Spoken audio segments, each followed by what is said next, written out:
turnkey integration and allow companies to offer their end customers the ability to buy, sell, and hold crypto. Enterprises will be able to maintain separate accounts via Ripple's custody solution and monitor and analyze transactions through a comprehensive dashboard. But that will be just the beginning for Liquidity Hub. As a leading liquidity platform, it will enable many additional enterprise applications for crypto and serve as a cost-effective way to source a variety of new and cutting-edge crypto assets. Join us for this exciting journey as we explore new horizons. You lost your color for a minute, then you black again. Yeah, I'm on a blockchain with it, and my blockchain monkeys full of octane in them. You know the vibe, plus we shredded than a motherfucker. Yeah, we crash monkeys. Yeah, we crash monkeys. It go Planet of the Apes, gorillas in a mess. All these bad rules all over my shit, it go. What is going on, blockchain monkeys? Eagle here. Thank you for coming to my jungle. And first of all, I know financial advisor whatsoever, nor am I professional in blockchain technology. But there is one thing that I absolutely will do, and that's give you my opinion. So today, we have got to get on Ripple. What? No signs of going anywhere. Are they still hiring? Are they still building? Are partnerships still happening? What? Lawsuit. Now I'm going to need you to take two hands, rub them together real vigorously, and slide down Twitter. So you have coming in hot from Ripple by giving customers easier access to buying, selling, and holding crypto. Many businesses have seen increases in revenue and customer engagement. Have you seen how many projects have been building on the XRP? I mean, come on. Learn about enterprise crypto use cases and what to consider when choosing a crypto liquidity partner. Okay, so ladies and gentlemen, this is coming from Insider News. Why are you going to give XRP holders this much juice? You have Russian banks are planning to switch to China's card payment system after MasterCard and Visa halted operations. What is China's card payment system? UnionPay. China's card system, UnionPay, provides access to making payments in over 180 countries. Now, when you say UnionPay, you make me think about Novati. Novati Group Limited, a leading digital bank and payments company, has partnered with leading global card payment company, UnionPay. Ripple partners with Novati to use XRP for remittances in Asia Pacific. Now, how many times does Daddy have to tell you it's okay to be early? Huh? How many times have I tell you it's okay to be early? Now sit back, relax, get your popcorn, and watch the show. I was having dinner with a friend not long ago in New York City. We met at a place called Oriole, which is in Midtown. My dinner companion that night was a senior advisor to BlackRock.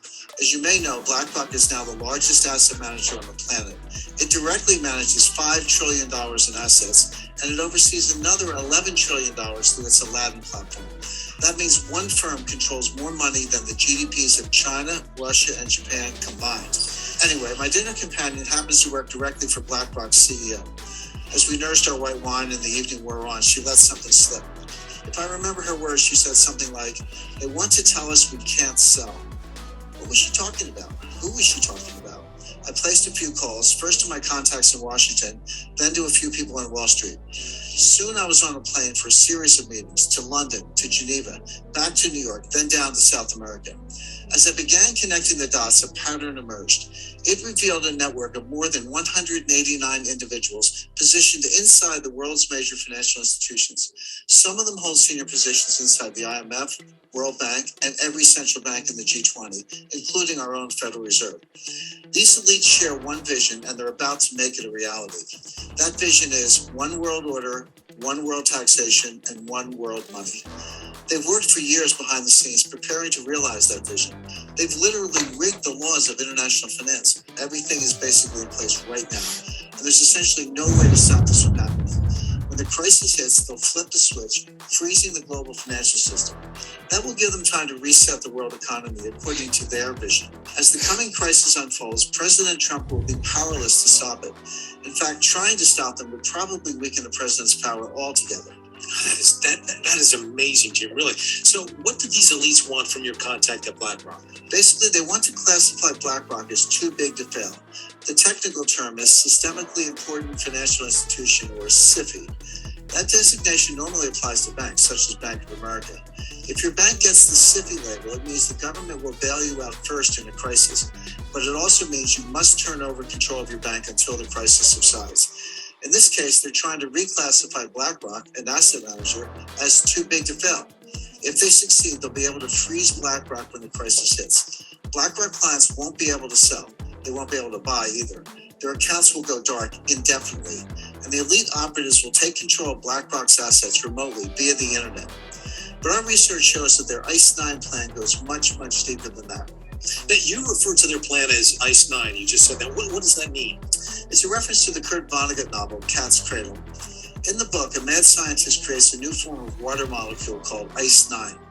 When it comes in contact with other water molecules, it freezes them at room temperature. One drop of ICE-9 can freeze the whole ocean. And that's what these elite operatives are about to do to the world economy. Now, can you share with our viewers exactly who these operatives are and what their ultimate goal might be? Like I said, John, more than 189 elite agents have slowly wormed their way into leadership positions across the board.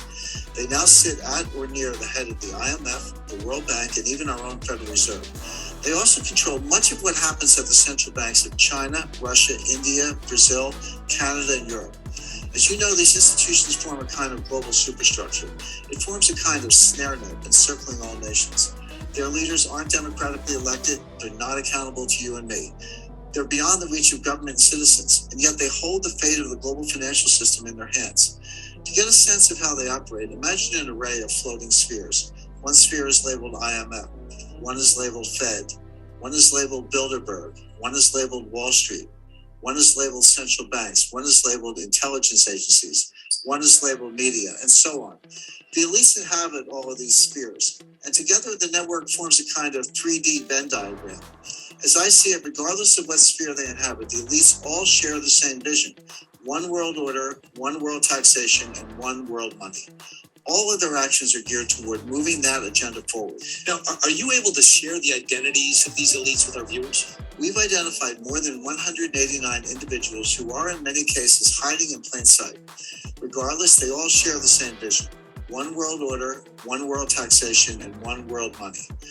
A short list would include Christine Lagarde, Managing Director of the International Monetary Fund, IMF; Mark Carney, Governor of the Bank of England; Raghuram G. Rajan, Vice Chairman of the Bank for International Settlements; Haruhiko Kuroda, Governor of the Bank of Japan; William C. Dudley, President of the Federal Reserve Bank of New York; Agustin Carstens, Governor of the Bank of Mexico; Janet Yellen, Chairman of the Board of the Federal Reserve System; Mario Draghi, President of the European Central Bank; Xu Min, former Deputy Managing Director of the IMF; Zhou Xiuquan, Governor of the People's Bank of China; Robert E. Rubin, Chairman of the Council on Foreign Relations. This A-list of central bankers and other elites is just the tip of the iceberg.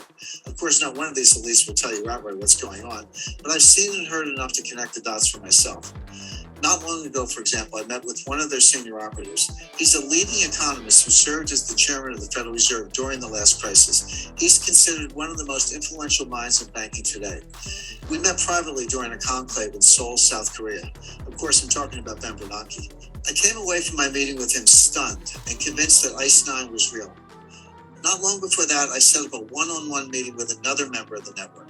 His name is Xu Min, the former deputy governor of China's central bank. Until recently, he served as Deputy Managing Director of the International Monetary Fund.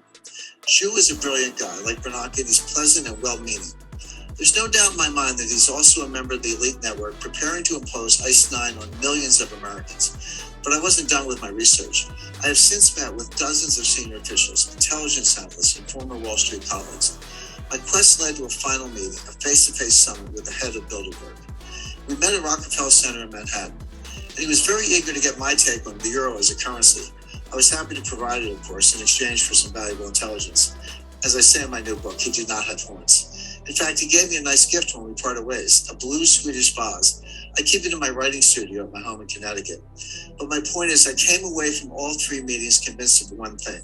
When the next crisis hits, the elites are planning to freeze the financial system, and they'll replace it with a new system, one not based on the US dollar. When that happens, we'll wake up to a very strange and disturbing new reality. And for our viewers that are watching today, What might their reality look like that morning? How does this manifest? First, they'll have gone to bed knowing that a massive financial crisis was underway. But when they wake up, they'll find it has worsened and the contagion has spread worldwide. When they go to withdraw money, their ATM will say closed temporarily. When they go to sell stocks, their account will say transaction not available. When they go to their local business, that business will only accept cash if it's open. As citizens realize they're being barred from their money, riots will erupt. It's going to get really bad really quickly. How would such a freeze actually work? And wouldn't that be highly illegal? Well, it wouldn't be illegal technically because they've been quietly laying the groundwork for years. They've rigged the financial laws, changed the rules of the game to allow this to happen. The stage is set. They have the levers in place. The lights are positioned. Now someone just needs to flick a switch and they'll impose ICE 9 rapidly. And again, all of this will be legal because they rigged the system in their favor. Here in the US, for example, Congress pushed through something called the International Emergency Economic Powers Act, or IEPA. This allows the government to freeze accounts, assets, even whole institutions at will. The only condition is that there's some threat to national security with a foreign connection. Of course, with a global market, every financial crisis has a foreign connection. Any systemic crisis fits the bill. And the thing is, when the next crisis hits, it's going to be so bad, President Trump won't have any choice but to go along with the elite's plan. Wow, that is, you have to admit, that sounds somewhat hard to believe. Now, how could these operatives actually freeze a whole country's financial system? Well, fortunately, we have some recent real-life examples to study. The elites have been conducting a series of dry runs for years, leading up to ICE 9. Look at Cyprus, for example. A few years ago, the Cypriot economy was in trouble, especially the banks. The IMF stepped in and loaned Cyprus $10 billion, but the loan came with strings. Now pay attention because this is precisely what they're going to do. But imagine it on a global scale. So in exchange for the capital injection, the IMF demanded control over the Cypriot banking system. More specifically, the IMF froze the entire system, literally every bank in the country. And they did that to ensure the IMF's demands were met, including strict capital controls. So how did all of this impact regular citizens? Their local ATMs went dark. Even the bank branch was closed, permanently in some cases. Citizens could not withdraw cash. They couldn't even transfer funds from one account to the other. What came next? Wealth extraction on a grand scale.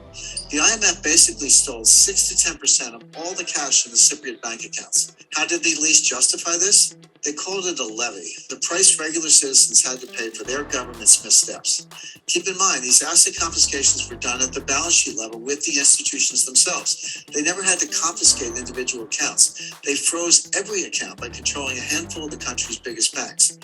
When the next crisis hits, we're going to see this here in the US and around the world. And it'll be a highly coordinated global attack on the entire system. Cause it's the standard in this bitch.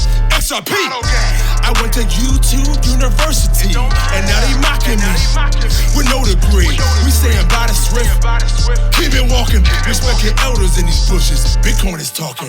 You don't have to be rich to be taking advantage of this.